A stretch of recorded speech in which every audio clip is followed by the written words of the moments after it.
पत्ते खेळण्याचा दावा नाकारला असला तरी विरोधकांनी ट्विट केलेला व्हिडिओ हा आपलाच आहे अशी कबुली मंत्री माणिकराव कोकाटेंनी दिली।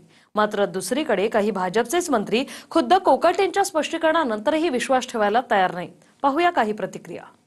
माहित नाही ते रमी खेळत होते का पत्ते खेळत होते हे पाहते असतील एखादोळी की याच्यात काय चाललेलं आहे मोबाईलवर, परंतु म्हणजे त्याला एक इंडिव्हिज्युअल प्रायव्हसी म्हणतो आपण, ती सुद्धा आता आपण त्यांना देणार आहे की नाही। व्यक्ती स्वातंत्र्याचा आपण जो विचार करतो, म्हणजे कोणी आता काय करावं आणि काही नाही आता हे कोण ठरवणार।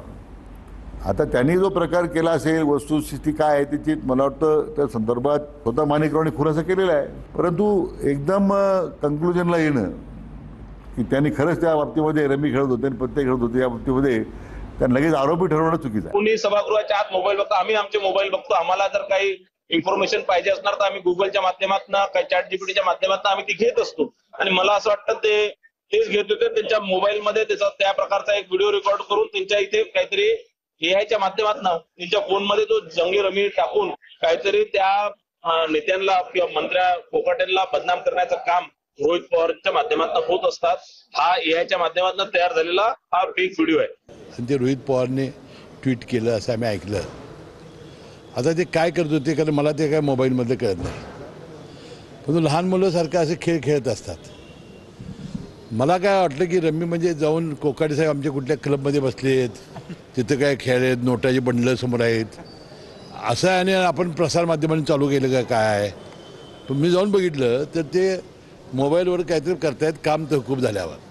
माणिकरावजी कोकाटे हा अतिशय मनानं चांगला, प्रेमळ आणि थोडासा स्पष्ट वक्ता अशी व्यक्ती आहे।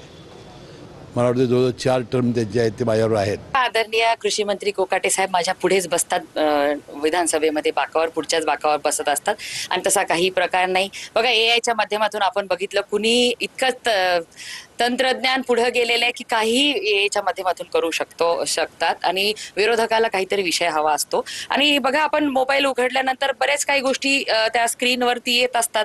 तसंही असू शकेल, माझं काही कृषी मंत्र्यांशी बोलणं झालेलं नाही, पण ते माझ्या पुढच्याच बाकावर बसलेले असतात। तुम्ही विधानसभेमध्ये कधी बघितलं असणार तर सेटिंग, कारण ते उत्तर देताना त्यांच्या मागे मी बसलेली असते। असा काही प्रकार कधी जाणवला नाही, दिसला नाही।